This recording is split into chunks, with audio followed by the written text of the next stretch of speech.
그러니까 이게 연료를 막 퍼먹는 아사기리급을 선정할 리가 만무하죠. 그래서 일본의 중고함정 수출은요, 이 아부쿠마급에서 끝날 가능성이 아주 높습니다. 사실요, 필리핀 해군이 가장 눈독을 들이고 있는 물건요, 시청자 여러분 안녕하십니까? 작전본부 샤르 엑스파일의 이세환입니다. 이 얼마 전 4월 21일이었죠. 일본의 다카이치 사나에 총리가 살상 무기 수출 규제를 완전히 없애버렸습니다. 여러분들, 일본은요 원래 평화헌법이라는 게 있었어요. 그래서 이 평화헌법에 입각해서 얼마 전까지만 해도 이 5개 유형, 그러니까 군안, 수송, 경계, 감시, 소해에 관련된 무기 수출만 가능했었어요. 하지만 이걸 완전히 철폐했다는 얘기죠. 그래서 뭐예요? 이제는 무제한적인 무기 수출이 일본이 가능해졌습니다. 구체적인 수출 움직임도 나타납니다. 지난 5월 5일에 일본과 필리핀 사이에서 방위상 회담을 했었어요. 그리고 여기를 통해서 해상자위대에서 퇴역한 아부쿠마급 호위함을 필리핀에 수출하는 계약이 체결됐습니다. 그리고 이게 끝이 아닌데요. 필리핀은 일본이 운용하던 74식 전차 도입을 검토하고 있고요. 이 아부쿠마급 공여에 대한 대가로 또한 03식 지대공 미사일을 도입할 가능성이 높다는 이런 보도가 터져 나왔습니다. 또한 이거 필리핀뿐만 아닙니다. 인도네시아도 이거 또 나와요. 인도네시아 마음에 안 듭니다, 사실. 근데 이 인도네시아가 일본 해상자위대에서 퇴역한 오야시오급 잠수함 도입에 관심을 보이고 있습니다. 그래서요, 일본의 대표적인 우익신문인 산케이는 일본이 무기 수출에 나섬에 따라서 세계 시장에서 급성장 중인 한국의 방위 산업에 직접적인 위협이 될 것이야, 이런 분석을 내놓기도 했죠. 자, 그럼 여러분들, 일본의 방산 수출 진출이 과연 우리나라한테 얼마나 위협이 될까요? 그리고 진짜 일본이 생각하는 것만큼 우리나라를 뛰어넘을까요? 오늘 작전본부 샤르 엑스파일에서 이걸 한번 알아봐야겠습니다. 일단 제가 아까 말씀드렸듯이 첫 번째 물꼬가 이제 필리핀의 이 아부쿠마급 호위함 이제 수출이잖아요. 근데 이게 널리 알려졌던, 여러분들, 이제 필리핀하고 중국하고 이 해상 분쟁이 굉장히 심합니다, 요즘에. 그래서 우리나라의 HD 현대중공업을 통해서 필리핀은 무려 12척의 신형 수상함을 주문했어요. 그리고 2019년에는 포항급 호위함인 충주함을 도입해서 우리 6.25 한국전쟁 당시에 이 필리핀 영웅 이름을 딴 콘라드 얍이라는 함명으로 지금 운용을 하고 있습니다. 그런데요, 포항급도 우리가 퇴역을 시작했잖아요. 그래서 포항급을 퇴역하면서 그 중에 하나인 안동함에 대한 이 수출 논의를 필리핀하고 했었어요. 근데 이때 누가? 일본이 개입합니다. 한국 거 하지 말고 우리 거 해라. 우리 거 아부쿠마급 원조해 주겠다. 이렇게 해서 우리나라 안동함의 필리핀 도입 논의가 중단돼 버렸죠. 왜 그렇다면 필리핀은 이 우리나라 안동함이 아니라 필리핀의 아부쿠마급을 선택했나? 이걸 한번 살펴봐야 되는데요. 이 아부쿠마급은요, 1989년부터 운용되기 시작해서 현재는 퇴역한 만재 배수량 2,550톤급 호위함입니다. 여기에는요, 76mm 함포하고 아수록 대자모래 발사기, 그다음에 하푼 대함미사일, 그다음에 팔랑스 CIWS까지 있어요. 그래서 이게 주로 대잠 작전에 특화된 함정입니다. 그런데 우리가 필리핀한테 주려고 했던 이 포항급의 안동함은요, 이게 배수량이 1200톤급이에요. 그래서 포항급보다 2배 정도 크고, 또 포항급엔 뭐가 없냐? CIWS가 없거든요. 그러니까 전문적인 CIWS 방공체계를 갖춘 아부쿠마급이 훨씬 더 좋은 선택일 수 있죠. 그래서요, 일본 극우 언론과 네티즌들은 필리핀이 아부쿠마급을 선정한 데 이어서 2026년부터 이제 일본에서 퇴역하는 이제 아사기리급 호위함이라고 있어요. 이 아사기리급 호위함까지 이제 필리핀에 가면 조만간 싸구려 한국제 함정을 밀어낼 것이라고 설레발을 치고 있습니다. 그런데 이게 과연 사실일까요? 이번에는 필리핀 입장도 한번 들어봐야 합니다.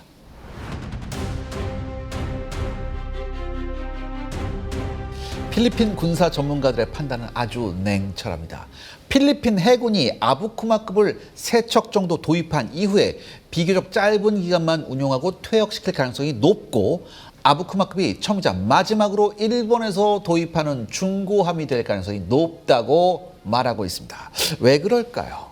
일단 이 아부쿠마급은요, 나쁜 함정 아니에요. 나쁜 함정은 아니에요. 쓸만한데 문제는 뭐냐면, 지금 필리핀 해군이 운용하는 모든 주력 수상함에 우리나라 우리나라 대한민국 한화 시스템이 개발한 한국형 전투지휘 체계와 해군 전술 통신 시스템이 사용되고 있습니다. 필리핀은요, 2010년대 중반에 현대중공업에서 호세 리잘급 전투함 2척을 도입하면서 우리나라 한국형 전투지휘 시스템을 함께 도입했습니다. 그러니까 이 우리나라 한국형 전투지휘 체계는요, 당시 서방 국가에서 개발된 그 어떠한 전투지휘 시스템과 비교해도 뒤떨어지지 않는 우수한 능력을 가졌어요. 그럼에도 불구하고 뭐예요? 이게 첫 번째 해외 수출이었거든, 당시 우리나라에서. 그래서 굉장히 저렴한 가격에 줬습니다. 그래서 필리핀 해군도 굉장히 만족을 표시했었고, 호세 리잘급 이후에 주문된 10척의 수상함 모두의 한국형 전투 시스템을 채용했습니다. 심지어 필리핀이 우리나라 전투 시스템이 너무 좋았어요. 그래서 미국이 필리핀한테 해밀턴급 연안경비함 3척을 공유했었거든요. 그러니까 여기에도 우리나라 한국형 전투 지휘 시스템을 교환 장착합니다. 그러니까 사실상 필리핀 해군의 모든 함정이 우리나라 전투 지휘 시스템으로 통일된 상태예요. 그러니까 여기서 문제는 뭐예요? 일본의 아부쿠마급이죠. 필리핀은 내신 아부쿠마급의 낡은 일본제 전투 지휘 체계를 드러내고 우리나라 걸로 교체하기를 원합니다. 하지만 과연 일본이 이걸 허가할까요? 아니죠. 일본을 잘 아는 군사 전문가들은 일본의 꽉 막힌 조직 체계와 행정 조직을 고려하면 이게 어불성설이라고 얘기하고 있습니다. 그런데 재밌게도요, 일본 우익들의 생각은 완전히 다릅니다. 근데 제가 여러분 뭐라고 했습니까? 2026년부터 일본 그 해상자에 대해서 이 아사기리급 함정이 대량으로 퇴역합니다.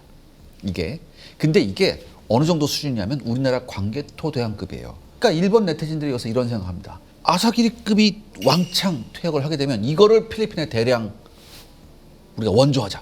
그렇게 되면 일본제 최신 전투지휘 체계를 필리핀 애들이 한번 맛보면 한국제 퇴출시킬 수 있다. 이렇게 지금 주장하고 있는 거예요.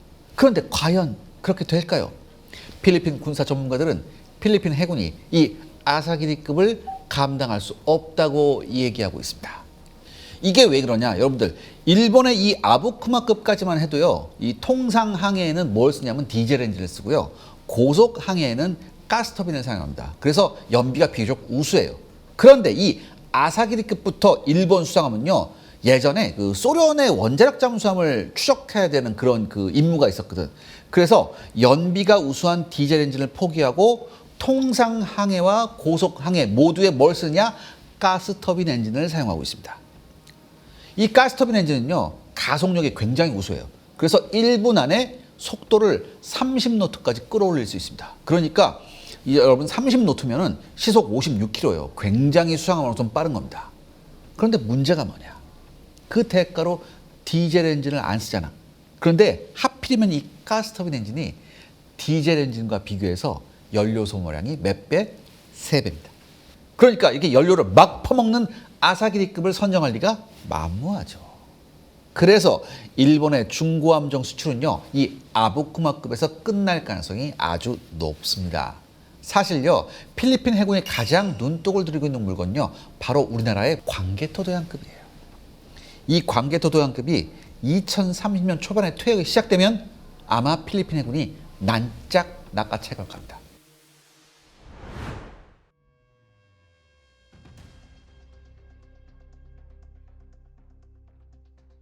이 필리핀은요, 일본의 74식 전차와 03식 지대공 미사일에 관심을 보이고 있다고 합니다. 필리핀 군사 전문가들도 필리핀군이 도입할 가능성이 적지 않다고 얘기하고 있어요. 이 필리핀 남부 지역에는요, 현재도 무슬림 무장 세력이 활개를 치고 있습니다. 2017년에는 이슬람 극단주의 무장 세력인 마우테 그룹이 마라위시를 점령하는 그런 사건이 발생하기도 했죠. 이때 바로 활약한 게 누구예요? 우리나라 FA-50이에요. FA-50 PH 전투기가 최초로 실전에 투입되어서 무려 70회 이상 출격하면서 반군의 주요 거점과 은신처를 아주 박살을 내놨죠. 당시 필리핀군 지상군 사령관은요, FA-50에 대해서 뭐라고 얘기했냐? 전장의 게임 체인저다. 이렇게 극찬했습니다. 그래서 이 전운을 바탕으로 필리핀은 추가로 FA-50 성능 개량용 12대를 주문했죠. 그래서 뭐 지금도 뭐 너무너무 좋아하고 있는데 문제는 FA-52 지원했음에도 시가전이라는 특성상 진압작전이 쉽지 않아서 필리핀군은 시가전 등에 투입할 수 있는 경전차를 강력하게 원하고 있습니다. 필리핀 국방부는요, 당시 신속히 경전차 도입 사업을 시작했습니다. 그래서 우리나라의 한화 에어로스페이스의 K-21-105 경전차도 여기 경쟁에 참여했었죠. 하지만 필리핀의 선택은요, 이스라엘 LB 시스템즈의 전투 중량 30톤급의 사브라 경전차였습니다. 그러니까 여러분들, 필리핀은요, 솔직히 인도네시아하고는 달라요. 인도네시아는 무기 도입 사업하면서 굉장히 이상한 나라잖아요. 얘네는 꽤 이상해. 하지만 필리핀은요, 비교적 동남아 국가에서 합리적인 선택과 깔끔한 대금 지불로 유명합니다. 필리핀이. 그래서 한화 에어로스페이스 관계자 역시 이런 얘기를 했었어요. 내가 필리핀군이라도 하부 방어력이 우수한 사브라를 선택할 것이다. 그러니까 우리 그 K-21-105는요, 하부의 그 장갑이 방어력이 약했거든요. 그래서 이거는 비교적 납득할 만하다. 그런 거예요.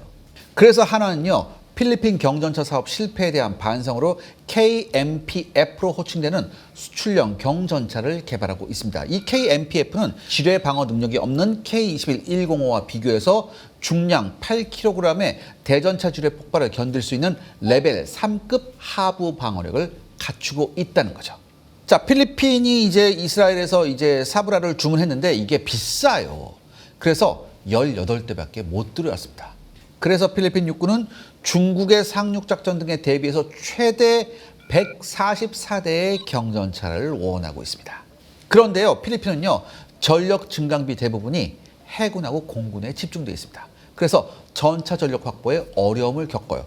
그래서 이런 상황에서 일본이 자국의 74식 전차를 제안하고 나섰습니다.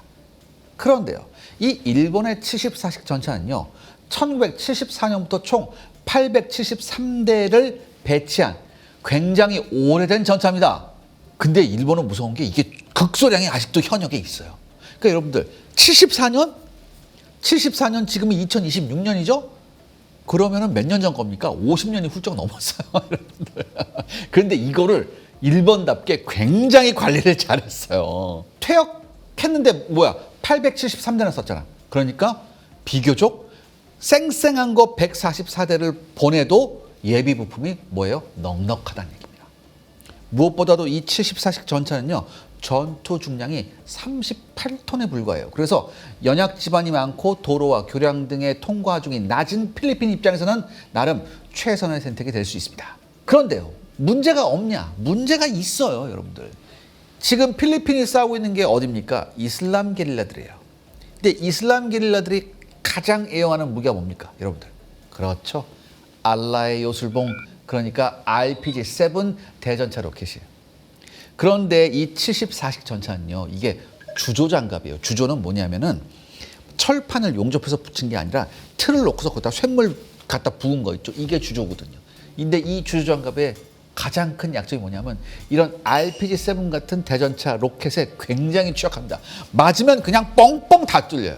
이 주조장갑은 믿을 수 없고 여기다가 반응장갑 같은 거를 다 둘러싸야 돼요. 반응장갑. 반응장갑이란 건 뭐냐면 대전차 로켓 같은 게 딱 날라와서 맞았을 때 폭발이 바깥쪽으로 나가요.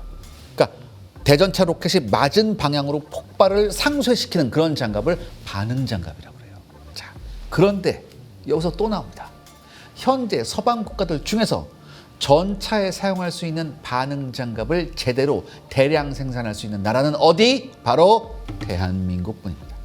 K2 흑표전차는 물론 폴란드 수출하는 K2 전차에도 이게 전부 다 반응장갑이 대량으로 가 있다는 얘기지. 서방에서 지금 가장 값싸게 우수한 반응장갑을 대량으로 만드는 모델이 우리나라밖에 없는 거예요. 그러니까 여러분 여기서 생각해 봐야 돼.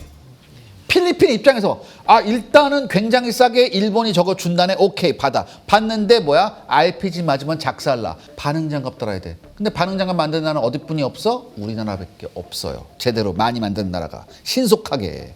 그럼 어떻게 됩니까? 우리나라 반응장갑 갖다 붙여야 돼요. 그러니까 제주는 일본이 부리고 도는 우리나라가 보는 굉장히 아름다운 상황이 나올 수 있는 겁니다.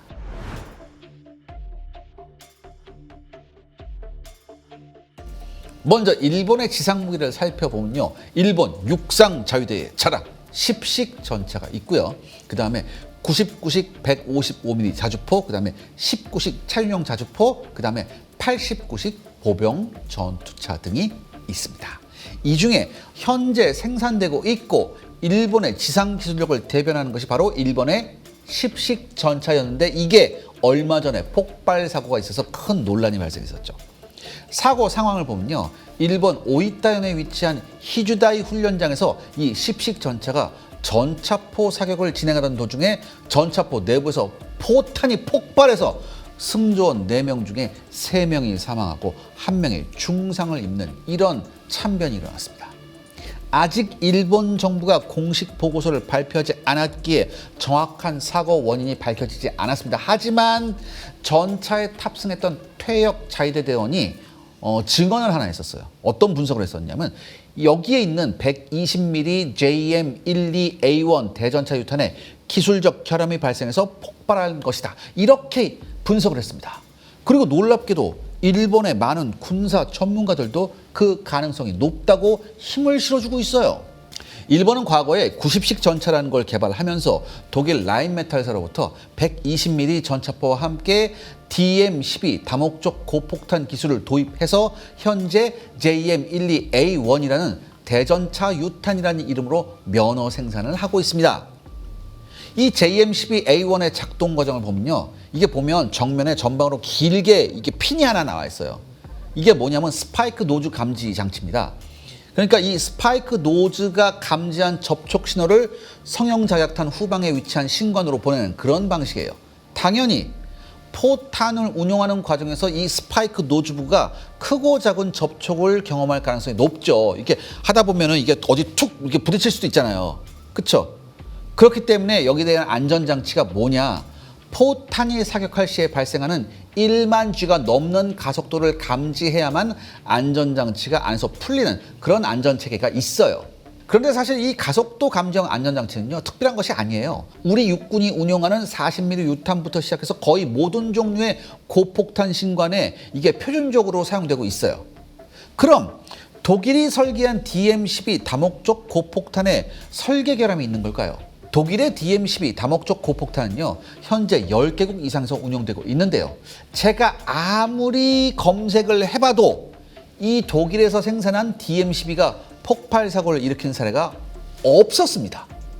그러니까 이번 폭발 사고는 DM-12의 설계상 문제보다는 일본이 면허 생산을 진행하는 과정에서 제대로 뭘 못했냐, 품질 관리를 못해서 일어날 가능성이 가장 커요. 그래서 일본 네티즌들도요, 이번 폭발 사건이 자유대판 다이하스 스캔들이 아닌가 이러면서 크게 우려를 표시하고 있습니다. 여기서 다이하스 스캔들이 뭐냐? 일본의 도요타 자동차 산하에 경차 전문 회사가 하나 있습니다. 이 다이하스라는 회사. 근데 이 다이하스라는 회사가 안정성 테스트 및 품질 인증 과정에서 대규모 데이터를 조작한 사건이 발생합니다. 그것도 1년이 아닌 1989년부터 언제까지? 2024년까지 무려 35년 동안 데이터를 조작했어요. 그러니까 충돌 시험, 배기가스, 그다음에 연비 시험 이거 등등등 무려 174건 이상의 시험 데이터를 조작했었습니다. 심지어 이게 다이하스 자체 브랜드만 조작한 게 아니라 이 다이하스한테 면허 생산 의뢰한 회사가 많아요. 일본에 도요타, 스바루, 마쓰다 얘네 것까지 싹 다 데이터를 조작한 거예요. 그래서 일본이 한창 시끄러웠죠. 내용이 뭐겠습니까? 일본의 품질 신화가 붕괴됐다. 이런 비판이 어마어마하게 나왔는데 이게 지금 뭐냐? 이런 품질 신화의 붕괴가 지금 어디에? 지금 여기에 나온 거다. 일본 방산업체도 이게 나온 거다. 이렇게 지금 자조 섞인 농담을 좀 하고 있습니다. 그런데요, 정말 일본이 정신승리가 대단한 게 지금 이런 현실이 나왔는데도 불구하고 일본 우익들은 어떻게 생각해요? 아니, 그런 거 없어. 우리 일본의 무기들이 본격적으로 방산시장에 나가면 한국 하루아침에 꼬꾸라질 거야. 이렇게 얘기하고 있습니다. 그러면서 뭐라고 얘기하느냐. 여러분, 우리나라가 지난해 2025년 무기 수출이 몇 위인지 아십니까? 4위예요. 그런데 일본 산케이 신문이 얼마 전에 스톡홀름 국제평화연구소라고 있어요. 여기가 발표한 자료를 산케이 신문이 인용했는데 2025년 지표를 쓴 게 아니라 2021년부터 2025년의 무기 수출량의 를 다 묶어서 발표했어요. 그러니까 우리나라가 뭐예요? 4위에서 당연히 내려가겠죠. 9위로 내려갔는데 이 지표를 썼습니다. 그러니까 4위가 아니라 9위다. 얘네가 지난 5년 하면 9위다. 이렇게 우리나라를 통계 왜곡을 하면서 뭐라고 얘기했냐? 일본이 추격에 나서면 경쟁 우위가 흔들릴 거다. 이렇게 얘기합니다. 그래서 일본이 이제 본격적으로 팔아끼기 시작하면은 한국은 더 이상 일본한테 어떻게? 일본의 상대가 안 된다. 이렇게 기사를 내보내고 있습니다. 그런데요. 과연 그럴까요, 여러분들? 여기에 대해서 좀 더 알아봐야겠습니다.